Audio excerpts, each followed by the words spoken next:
우리가 사용하는 긍정적인 단어 중에 완전이라는 단어가 있습니다.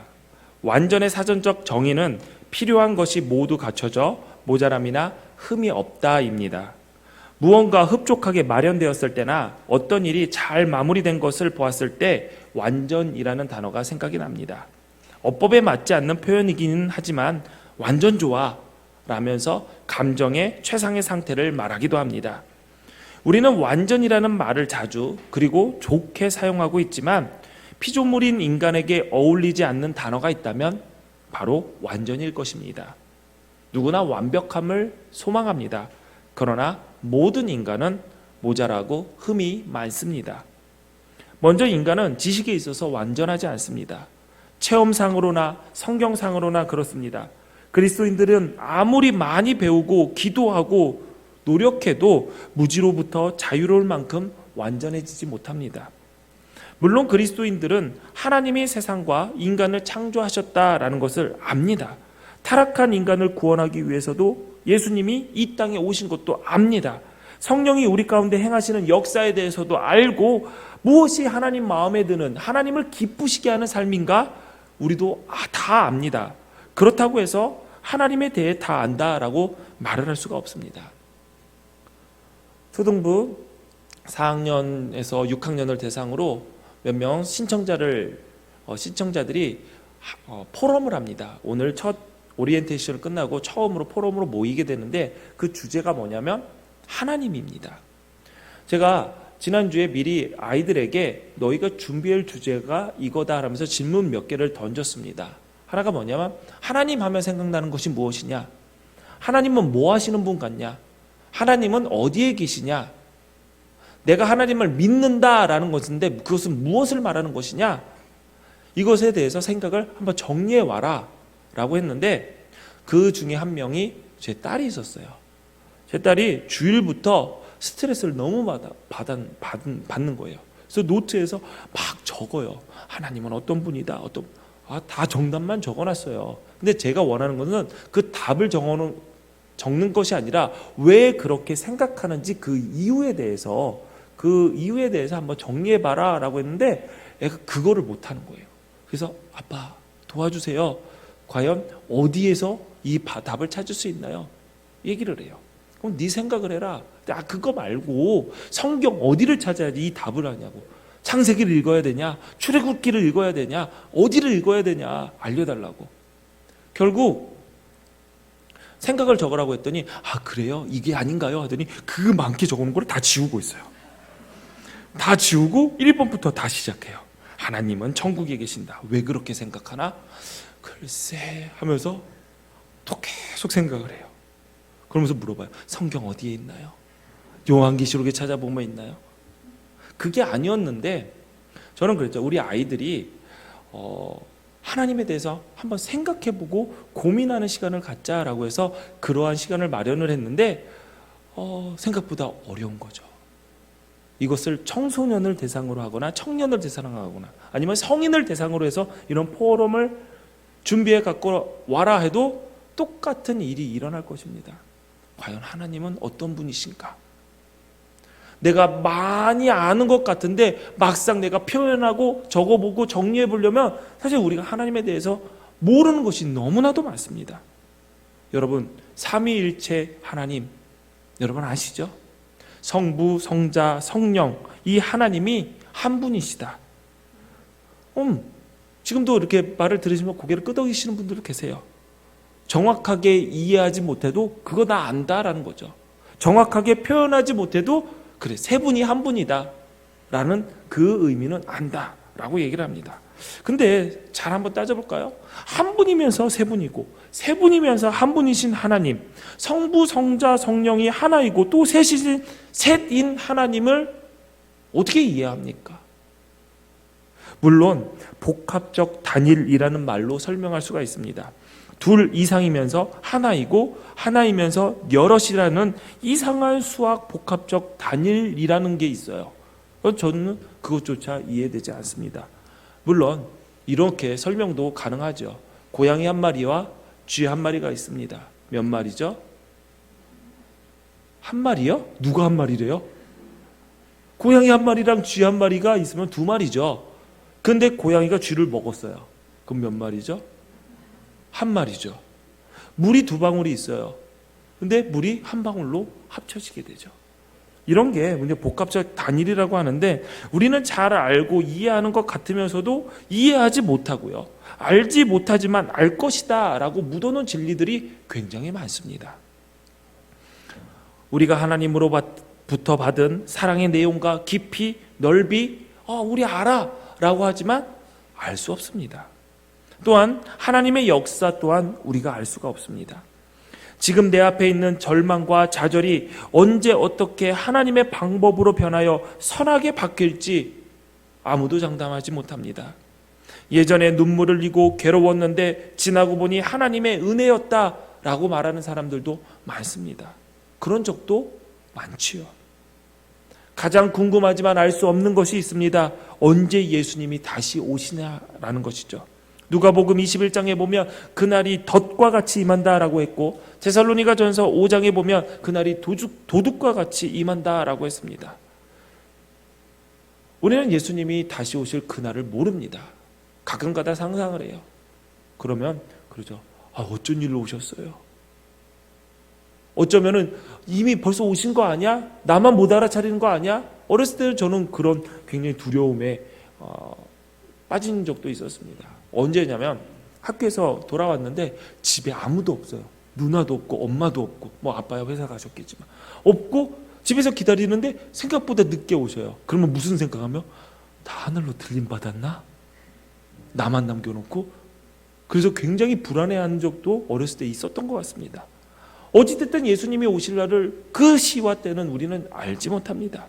다만 우리가 알고 있는 사실은 언제 다시 오실지 모르기 때문에 늘 깨어 있어야 된다라는 그 사실밖에 우리는 알지 못합니다. 이외에도 인간이 모르는 것은 너무나도 많습니다. 미국에서 발행하는 과학 저널인 사이언스는 창간 20주년을 기념으로 해서 현대 과학자들이 해결하고 싶어하는 과학적 질문 25개를 정리했습니다. 거기에는 이런 내용이 있었습니다. 우주는 무엇으로 만들어졌을까? 우주의 95%를 구성하는 물질에 대해서 아는 바가 없다라고 합니다. 달에 가서 달의 흙을 채취해오고, 화성에 가서 화성의 흙을 채취해왔지만 우주가 무엇으로 만들어졌는지 알 방법이 없다고 합니다. 그렇다면 지구는 어떻게 움직이고 있는 것일까요? 지금도 우리는 지구가 움직이고 돌고 자전하고 공전한다는 것을 다 압니다. 그런데 어떠한 원리로 움직이는지 알 바가 없습니다. 지구 표면에서 지구 중심까지의 거리는 6,400km 정도 된다고 합니다. 그러나 인간은 6,400km 중에 4km밖에 들어가지 못했습니다. 그 이상으로 들어가면 온도가 너무 높아서 어떤 물질이라도 다 녹기 때문에 그 밑으로는 들어가지 못합니다. 우리는 지구 위에서 살고 있지만 지구 안에 무엇이 있는지 알지 못하고 그냥 살고 있습니다. 이외에도 인간의 의식이 무엇인지, 의식은 어디에 있는지, 기억은 어떻게 저장되는지, 동물이 겨울잠을 어떻게 자는지, 왜 어떤 사람은 오른손잡이고 어떤 사람은 왼손잡인지 모릅니다. 하품은 왜 나온 것인지, 딸꾹질은 왜 나는 것인지, 필요도 없는 남자들에게 젖꼭지는 왜 달려있는 건지, 제 생각이 아니라 거기에 그렇게 써 있어요. 왜 여자들은 턱 밑에 수염이 나지 않는지, 왜 사람마다 혈액형이 다른지, 과학자들은 이 질문에 대해서 답을 하지 못합니다. 사람들은 스스로 많은 지식을 가지고 있다고 생각하지만 이처럼 인간의 지식은 완전과 거리는 한참 멉니다. 둘째로 사람은 실수를 전혀 범하지 않을 만큼 완전하지 못합니다. 지금 자신이 처한 상황에 대해서 오해를 합니다. 있는 것도 없는 것처럼 생각하지만 실제로 하지 않는 일도 한 것처럼 착각합니다. 기억하고 있다 하지만 그 기억조차 스스로 조작하는 것이 인간의 기억입니다. 내가 하지도 않았는데 기억 속에 내가 한 것으로 기억되어 있는 것, 인간의 기억의 조작이라고 합니다. 우리는 수많은 착각을 합니다. 그런데 그 착각으로 멈추면 참 좋은데 우기기까지 하죠. 우기는 데는 할 말 없습니다. 제가 미국에서 공부하고 학위를 마치고 우리나라로 들어오기 전에 제 큰아들과 같이 서부 여행을 하기 위해서 LA 공항으로 가는 비행기를 탔습니다.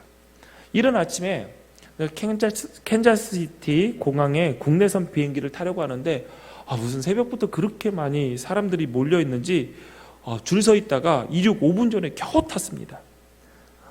막 짐을 들고 그때 어린 아들이었으니까 어린 아들 손을 잡고 막 뛰어서 비행기를 탔는데 문을 열고 40대에서 50대 정도 되는 검은 피부를 가진 남자 승무원이 반갑게 저를 맞이하면서 짐도 들어주고 짐도 위에 실어주면서 자리로도 안내해주고 굉장히 친절하게 웃으면서 대해주더라고요. 저는 그런 거 신경 쓰지도 못할 정도로 비행기 놓치지 않고 이렇게 탄 것이 너무 기쁘다. 그리고 옆에 있는 승무원이 함께 기뻐해 주는 줄 알았습니다. 비행기 운행 고도가 올라가니까 승무원의 서비스가 시작됐죠. 국내선이 대단한 서비스는 아니고요. 물 먹을래? 그거 물어보는 거예요. 그래서 물 줘요. 그래서 물 한 잔 먹고 좀 자려고 이제 그때가 제가 기억하기로는 아침 6시 비행기였나 그랬을 거예요. 그래서 좀 자야지 3시간 동안 좀 자야지 하고 자는데 그 남자 승무원이 자꾸 말을 걸어요. 어떻게 지냈냐? 너무 오랜만이다. 이게 듣는데 이 사람이 뭔가 잘못 본 것 같아요. 계속 물어봐요. 자기 집 얘기, 자기는 어떻게 살았다 왔다 갔다 하면서 아예 쉬는 시간이 되니까 제 옆자리에 와가지고 계속 말을 걸어요. 그러면서 기억 안 나? 너 기억 안 나? 기억이 날 리가 없죠. 계속 물어봐요. 그래서 설마 내가 못 알아보는 사람, 기억을 못하는 사람이 있는가 해서 제가 물어봤어요. 너 한국 온 적 있어? 없대요. 혹시 너 목사야? 아니래요. 너 신학대학원 다닌 적 있어? 전 신학대학원 다닌 적 없대요. 그럼 너 착각하고 있는 거야. 나를 알 수가 없어. 그랬더니 아니래요. 분명히 안 돼요. 너무 서운해하는 거예요. 제가 기억을 못하니까.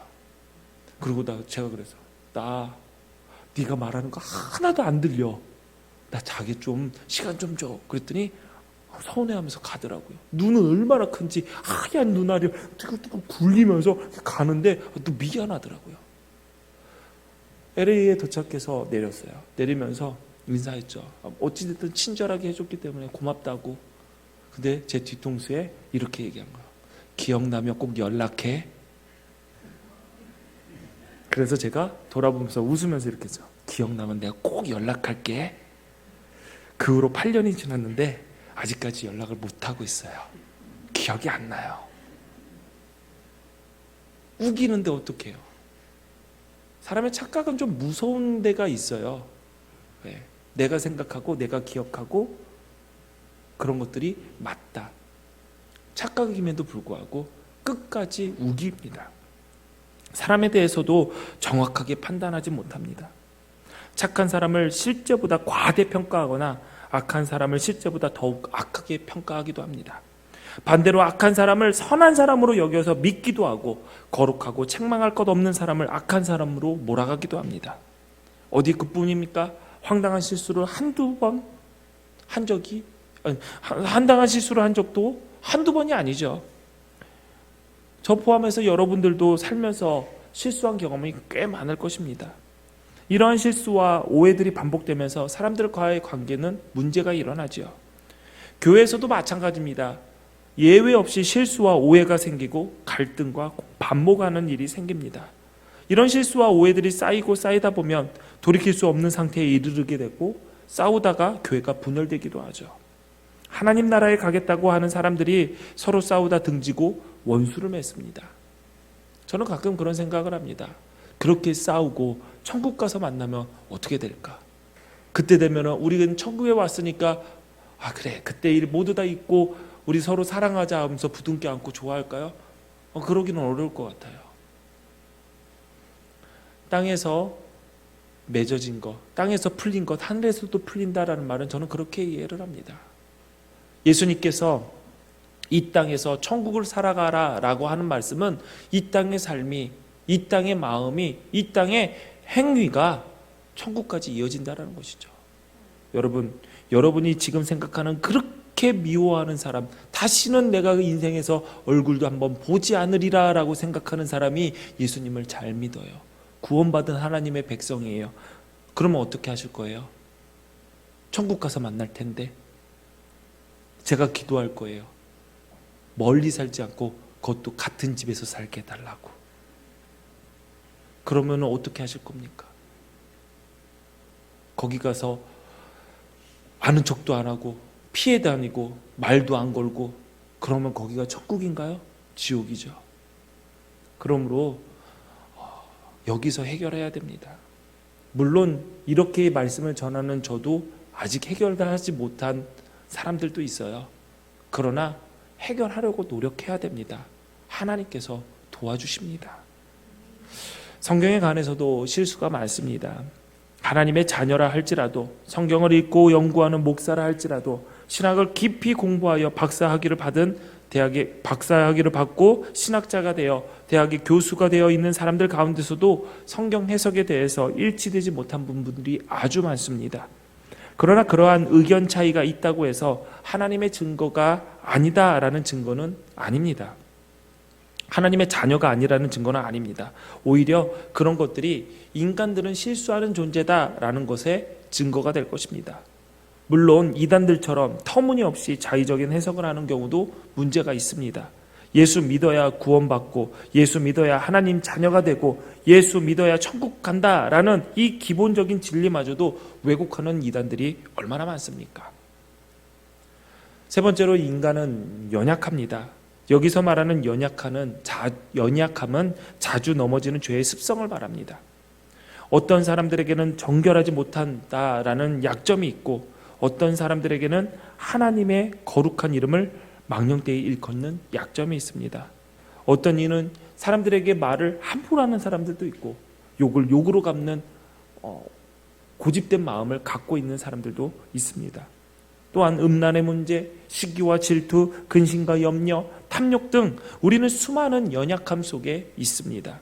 이런 연약함은 훌륭한 성품과 영성을 갖고 있는 사람도 예외는 아닙니다. 그러므로 나는 완벽해, 이 정도는 충분하지, 그냥 이 정도면 딱 좋아, 걱정 없어 라고 생각한다면 그런 사람은 더 큰 문제가 될 것입니다. 왜냐하면 그런 사람일수록 마귀가 넘어뜨리기 위해서 호시탐탐 노리기 때문이죠. 모든 사람은 이 세상 삶이 다하는 날까지 연약함의 굴레로부터 완전히 해방될 수는 없습니다.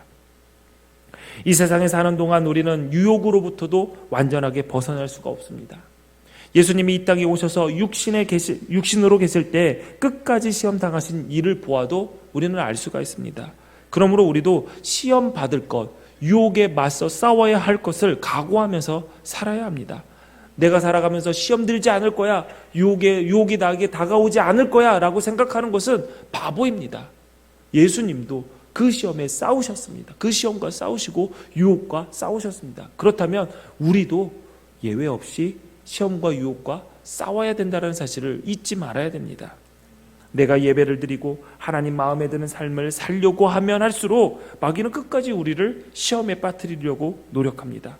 우리의 감정, 나태하고 게으름, 모든 틈은 다 찾아서 우리를 주저앉게 만들고 그 죽음의 늪에 빠져 있는 것이 아무런 문제가 없다라고 생각하게 만듭니다. 이 정도는 괜찮지. 언젠가는 이 늪에서 나오겠지. 그것은 성령이 주신 생각이 아니라 마귀가 주는 생각입니다. 그러므로 내가 시험에 빠질 수 있다고 생각하면서 넘어지지 않게 조심해야 됩니다. 앞에서 본 것처럼 예수 믿어 구원받은 그리스도인 역시 세상 사람들과 다르지 않게 완전과 거리가 멀어 보입니다. 그래서 그리스도인의 완전이라는 말을 쓰는 것 자체가 교만하게 보이기도 합니다. 그러나 웨슬리 목사님은 예수님의 마음을 온전하게 소유하고 예수님이 행하신 대로 따르는 것이 반드시 필요하다는 것을 알고 있었죠. 그래서 그리스도인의 완전에 대해서 강조하셨습니다. 물론 웨슬리 목사님이 그리스도인의 완전에 대해서 이야기했을 때 많은 사람들이 오해했습니다. 어떻게 우리가 완전을 이룰 수가 있냐? 우리가 예수님처럼 어떻게 똑같이 온전한 자의 자리에 오를 수 있게 되느냐? 그거 이단 아니냐? 그런 공격도 많이 받았습니다. 아무리 완벽한 그리스도인이라 할지라도 어떻게 흠이 없는 완전한 상태까지 이룰 수가 있느냐? 그것은 죽어야지 가능하다. 천국 가야지 다 가능한 것이다. 웨슬리 당신은 잘못된 교리를 가르치고 있어. 그런 얘기를 굉장히 많이 들었습니다. 그러나 완전이라는 단어가 우리와 상관없는 단어는 아닙니다. 성경에도 하나님 말씀 가운데서 완전이라는 단어가 굉장히 많이 등장합니다. 빌립보서 3장 12절 오늘 본문 말씀만 보더라도 그렇습니다.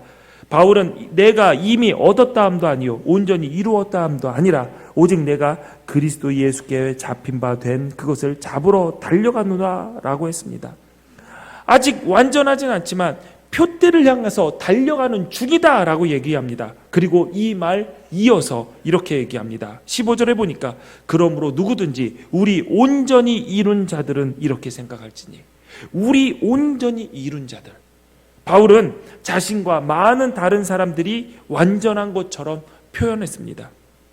예수님도 이렇게 말씀하셨죠. 마태복음 5장 48절에 보면 하늘에 계신 너희 아버지의 온전하심 같이 너희도 온전하라. 성경의 다른 곳을 보면은 완전의 의미, 완전을 사용한 것이 꽤 많습니다. 그런데 우리가 생각하는 완전과는 약간 다릅니다. 성숙과 성장과 연관되어 있는 것을 알게 됩니다. 창세기 6장 9절에 보니까 노아는 의인이요 당대의 완전한 자라 그는 하나님과 동행하였으며 라고 했습니다. 새 번역에 보니까 이 완전을 흠없는 의로운이라고 번역했습니다. 영어 성경에 보니까 blameless, just, perfect 같은 단어를 사용했습니다. 창세기 6장 9절에 노아에게 쓰인 완전이라는 단어는 완성하다, 완수하다라는 뜻을 가지고 있는 히브리어 타맘에서 파생된 단어입니다. 그러니까 모든 행위가 한 점 티도 없이 완전하거나 전혀 죄가 없다라는 그 뜻이 아니었습니다. 사람과 하나님 보시기 부끄럽지 않은 자가 되기 위해서 성실하게 노력하는 것, 그것을 완성하기 위해서 오늘도 달려가는 것, 그것을 히브리어 타맘, 완전하다라는 말로 단어로 표현을 합니다.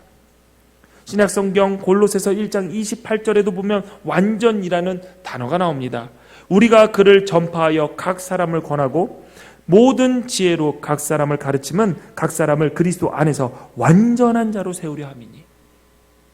여기서도 완전한 자는 다른 번역본에 보니까 온전한 사람, 성숙한 사람이라고 기록되어 있고요. 영어 성경에는 complete이라는 단어를 사용합니다. 완성하다라는 단어입니다. 그러므로 여기서 신약 성경에서 말하는 완전 또한 흠이 없고 티가 없는 것을 이야기한 것이 아니라 성숙한 것과 연관되어서 말하고 있습니다. 이 성숙함은 늘 따라오는 전제 조건이 있습니다. 그것은 바로 하나님과의 관계가 올바르게 형성되는 것을 의미합니다.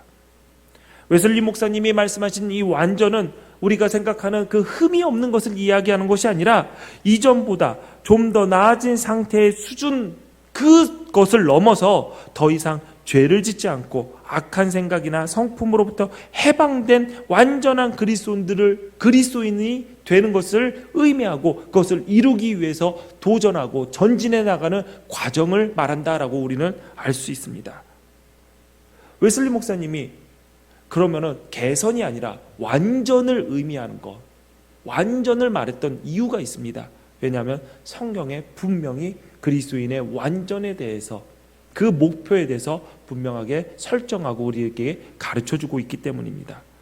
로마서 6장 1절 2절에 보니까 그런즉 우리가 무슨 말을 하리요? 은혜를 더하게 하려고 죄에 거하겠느냐? 그럴 수 없느니라. 죄에 대하여 죽은 우리가 어찌 그 가운데 더 살리요? 한 것처럼 완전한 그리스도인은 죄 가운데 살 수 없다라는 것을 이야기합니다. 왜냐하면 이유가 있습니다. 그리스도인들, 우리들은 예수님의 죽으심을 본받아서 그 예수님과 연합한 자이기 때문입니다. 요한일서 3장 9절에 보니까 하나님께로부터 난 자마다 죄를 짓지 않는다라고 했습니다. 요한일서 5장 18절에 보니까 하나님께로부터 난 자는 다 범죄하지 아니하는 줄을 우리가 안다라고 했습니다. 이처럼 완전한 그리스도인은 죄로부터 자유함을 얻습니다. 물론 이 이야기를 들으면 또 이런 생각이 듭니다. 아니, 사람이 어떻게 이 땅에서 죄를 안 짓고 살 수 있어? 생각할 수 있죠. 아브라함도 자신의 아내를 누이라고 속였습니다. 다윗도 하나님의 기름 부음을 받고 왕이 된 후에도 밧세바를 취하고 밧세바의 남편인 우리아를 죽이는 죄를 저질렀습니다. 그러므로 여기에서 말하는 완전은 절대적인 완전이 아닙니다. 죄가 하나도 없는 너무나도 깨끗하고 순백의 그러한 상태를 말하는 것이 아니라 절대적인 완전을 말하는 것이 아닙니다. 절대적인 완전은 하나님만 가능하지 피조물인 인간에게는 결코 있을 수가 없습니다. 그리스도인의 완전이라는 것도 마찬가지입니다. 무지도 없고 실수도 없고 연약함도 없고 유혹도 없고 시험도 없는 것을 말하는 것이 아닙니다. 그러면 뭐야? 지금이랑 뭐가 다른다는 거야? 그리스도의 완전이나 지금의 내 상태나 그럼 똑같은 거야? 아니죠. 그리스도의 완전은 내 안에 예수님이 사시는 것을 의미합니다. 갈라디아서 2장 20절 말씀을 보면 내가 그리스도와 함께 십자가에 못 박혔나니 그런즉 이제는 내가 사는 것이 아니요 오직 내 안에 그리스도께서 사시는 것이라 라고 했습니다. 그리스도 예수 안에 있는 자, 그리스도의 피를 통하여 속죄함을 받은 자들입니다.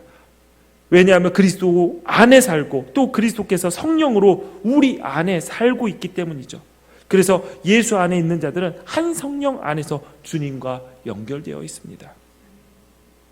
여러분, 이 말씀을 여러분 공공히 생각해 볼 필요가 있습니다. 한 성령 안에서, 예수 안에 있는 자들은 한 성령 안에서 주님과 모두 다 연결되었다.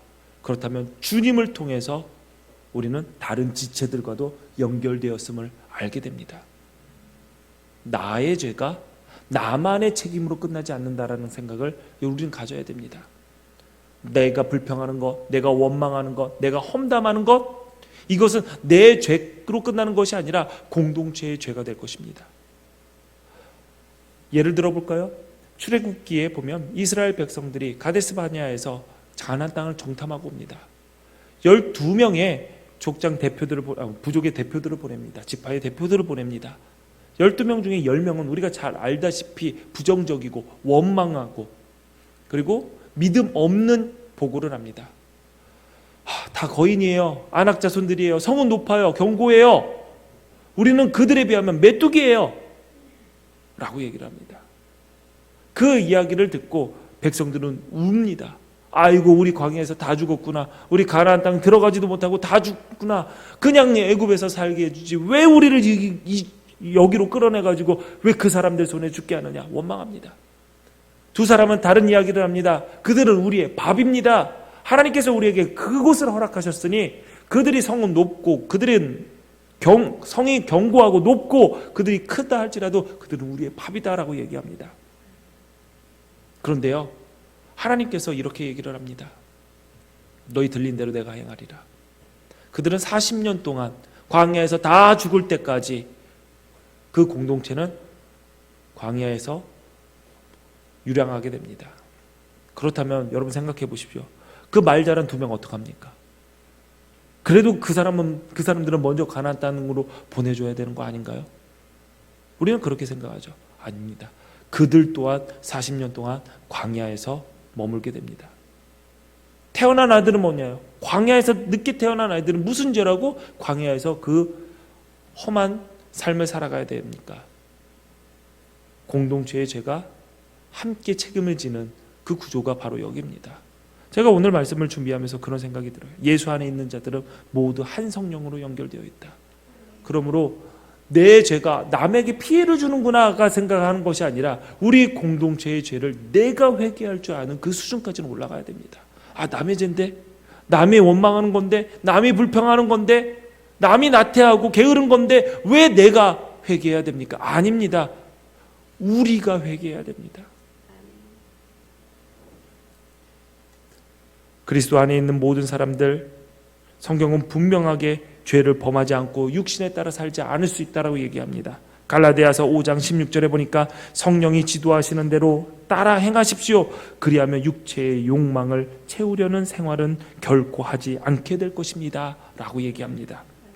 바울은 성령을 따라 사는 자는 육체의 욕망을 채우지 않는다라고 강조합니다. 왜냐하면 육체의 욕망은 성령을 거스리고 성령의 욕망은 육신을 거스르기 때문이죠. 둘은 합쳐질 수가 없습니다. 그래서 내가 원하는 일을 하는 것을 내 삶의 목적으로 삼아서는 안 됩니다. 왜냐하면 그것이 성령을 거스릴 가능성이 아주 높기 때문이죠. 그래서 그리스도 안에 있는 자들은 이렇게 고백합니다. 내가 사는 것이 아니라 내 안에 그리스도께서 사시는 것이라. 이미 육체의 정욕은 십자가에 못 박았다라고 선포해야 됩니다. 내가 산 것이 아니라는 그 뜻은 나의 악한 성질, 곧 죄의 몸이 죽었다는 것이고, 내 안에 그리스도께서 사신다라는 뜻은 거룩하고 의롭고 선한 것 전부를 말합니다. 예수님을 주인으로 모신 사람, 예수님을 생각하며 예수님처럼 행동하고 예수님처럼 생각해야 됩니다. 성령을 따라 살기 때문에 우리의 모든 대화가 성결해야 됩니다. 하나님에 대한 사랑과 경외심이 삶 가운데 묻어나야 합니다. 말은 언제나 은혜롭고 소금으로 맛을 낸 것 같이 해야 합니다. 나쁜 말은 입 밖으로 내지도 않고 필요한 경우에 덕을 세우는 유익한 말을 하여 듣는 사람들에게 은혜를 끼치도록 해야 됩니다. 마음과 목숨과 뜻과 힘을 다하여 하나님을 사랑하고 이웃을 자신처럼 사랑하고 늘 하나님의 영광만을 생각하며 하나님을 위해 자신의 삶을 드릴 수 있는, 그리고 그렇게 드리고자 노력하는 사람이 바로 그리스도인의 완전의 단계에 사는 사람입니다. 제가 오늘 이 말씀을 전하면서 여러분들에게 이 정도로 갔으면 좋겠습니다, 좋을 것 같습니다, 한번 된다니까 시도해 보십시오 라고 얘기하는 것이 아닙니다. 여러분들에게 저는 강하게 권면하고 있습니다. 우리 모두 다 이 자리에 앉아서 하나님의 말씀을 듣는 우리 모두 다 그 완전의 단계에 이르기를 소망해야 됩니다. 아멘.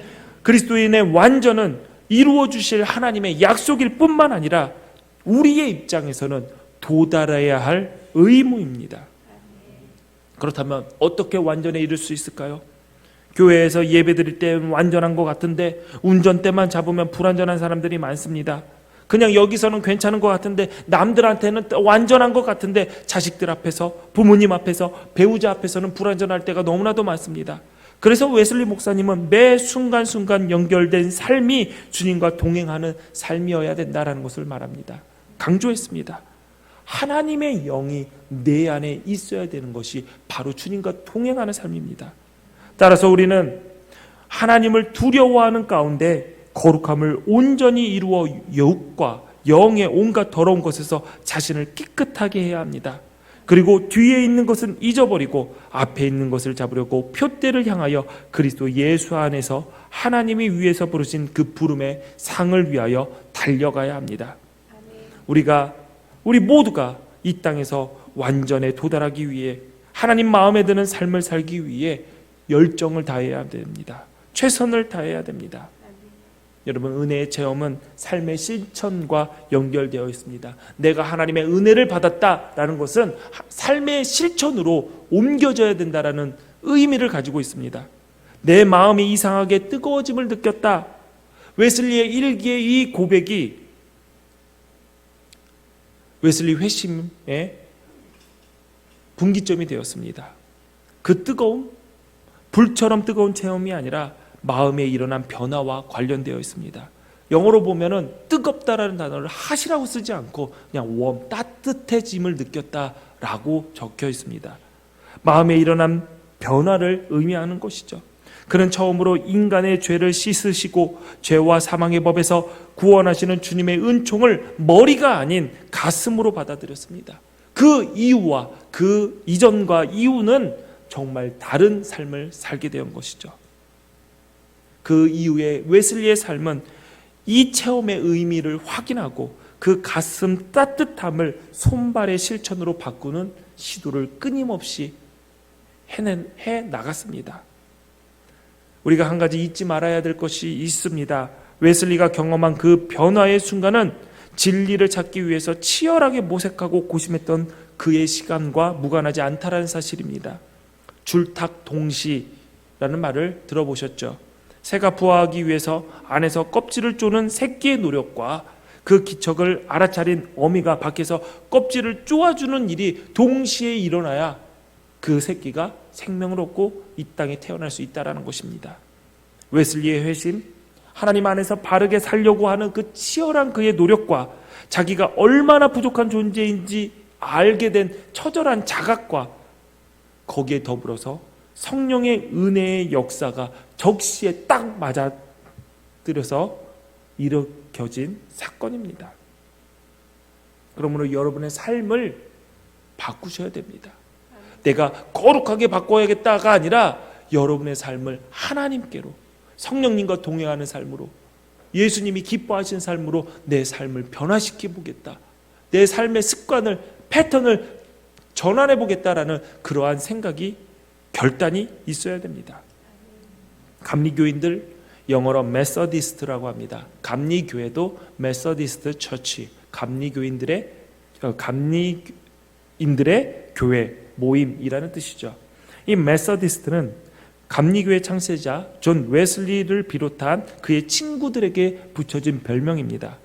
메서디스트, 규칙주의자, 규칙쟁이, 부정적인 의미로는 형식주의자라는 뜻을 가지고 있습니다. 음악을 연주할 때 박자를 알려주는 메트로놈과 메서디스트는 그 어원이 같습니다. 똑딱똑딱 하는. 왜 메서디스트와 메트로놈이 어원이 같냐면, 이 웨슬리 목사님과 친구들은 진짜 고지식하게 여겨질 정도로 메트로놈이 정시에 정박에 맞춰 움직이듯이 말씀을 있는 그대로 실천하고 기도하고 연구했기 때문이죠. 세상은 열정이라는 말을 어느 순간 자신의 목표를 위해서 몸부림치며 최선을 다하는 것을 말합니다. 그러나 신앙의 열정은 조금 다르게 이해해야 합니다. 수처럼 따뜻하게 끝까지 그 따뜻함을 유지하는 것이 신앙적 열정입니다. 순간 확 타오르는 뜨거움과는 신앙적 열정 거리가 있습니다. 메트로놈, 메서디스트, 규칙적으로 끊임없이 하나님을 찾아가는 그 삶이야말로 신앙의 열정을 드러내는 삶입니다. 전에도 했고 오늘도 하고 내일도 모레도 해야 하고 끊임없이 변함없이 계속 잘하는 것이, 그것이 신앙의 열정입니다. 여러분 작년 신앙생활 잘하셨습니까? 아마 이 자리를 지키고 계신 분들은 대부분 코로나에도 불구하고 신앙생활을 끝까지 잘 해오신 분들이 대부분입니다. 작년에 신앙생활 잘하셨다면 올해도 신앙생활 잘하시고 내년에도 잘하셔야 됩니다.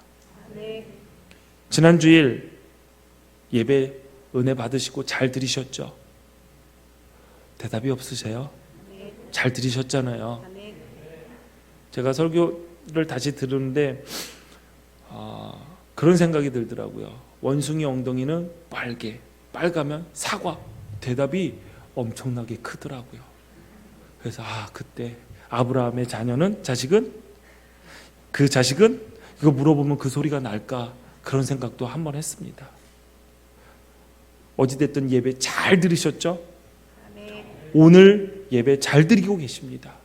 그렇다면 다음 주일도 잘 들으셔야 됩니다. 그것이 바로 열정입니다. 코로나 때문에 흔들렸다라는 분도 계시지만 상관없이 꾸준하신 분들도 계시고 오히려 신앙이 더 깊어지신 분들도 계십니다. 열정이 있다면 상황과 형편이 그리스도의 완전을 향해 가는 그 여정에 방해가 될 수가 없습니다. 기독교의 성도 여러분, 신앙생활의 목표를 오늘 분명하게 설정하십시오. 그냥 주일 예배 잘 드려야지, 기도 조금 더 해야지, 성경 하루에 한 장 읽어야지, 이것이 여러분의 신앙생활의 목표가 아닙니다. 그리스도인의 완전을 향해 내가 그 단계에 도달하리라. 그것이 바로 우리가 지금 이 시간에 가져야 될 그리스도인의 신앙의 목표입니다. 영적인 순례를 통해서 우리가 이루어야 될 그리스도의 완전, 불가능한 목표가 아닙니다. 어떻게 인간이 완전할 수 있어? 내가 어떻게 그렇게 해? 너무 목표가 높아. 이렇게 말하면서 나의 죄와 욕심과 나태함과 허탄한 것을 탐하는 무지를 정당화하지 마십시오.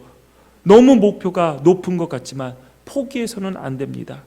죽을 때까지 성령의 능력을 구하며 머리의 깨달음이 가슴의 깨달음으로 이어지고 가슴의 깨달음이 손발의 실천으로 이어질 때까지 끝까지 도전해야 됩니다. 무기력하게 주저앉아 있거나 내일로 그 다음 날로 매번 미루는 것은 늘 새롭게 은혜를 부어주시고 성령을 부어주시는 하나님의 은혜를 거부하는 완악함입니다. 우리를 가르치시고 이끄시는 성령이 이미 우리 가운데 계십니다. 그 성령께 우리의 온 존재를 맡길 때 그 성령님은 우리를 어둠을 밝히는 빛으로 비춰주실 것입니다. 그 빛을 비추십시오. 그 성령님께서 오늘도 우리를 완전한 자의 길로 인도해 주실 것입니다. 그 길을 따르십시오. 기도하겠습니다. 우리 중에 계시며 우리 마음 안에 계시는 성령님, 우리에게 영적인 갈급함이 끊이지 않게 하옵소서. 세상의 허탄한 것에 눈 돌리며 영혼의 가치를 무시하지 않게 하시고 나의 나태함을 핑계 삼아 우리에게 주어진 목표를 멀리하지 않게 하옵소서. 아버지께서 온전하신 것처럼 우리도 온전하게 하옵소서. 현재의 자리에 만족하며 주저앉는 자가 아니라 오늘도 우리의 표대가 되신 그리스도의 완전을 향해 함께 전진해 나가는 우리들 되게 하옵소서. 그리스도인의 완전을 향해 한 걸음 내딛는 자들을 통해 이 땅을 변화시키신 것처럼 주님의 말씀을 순종하는 우리들에게 성령으로 함께 하셔서 주의 뜻을 이루어 주옵소서. 예수님 이름으로 기도합니다. 아멘. 다 같이 자리에 일어나셔서 준비한 예물을 하나님께 드리십니다.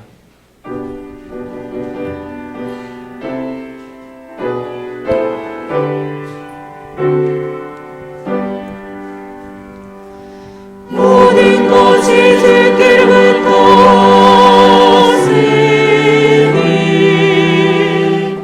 이 예물을 주께 드리나이다.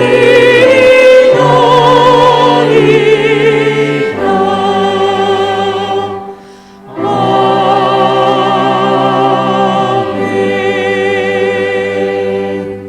드려진 예물 위해서 기도하겠습니다. 세상에 살며 얻은 소득을 구별하여 하나님께 드립니다. 이 드림을 행위를 통해서 주님이 내 생명과 소유의 주관자이심을 고백합니다.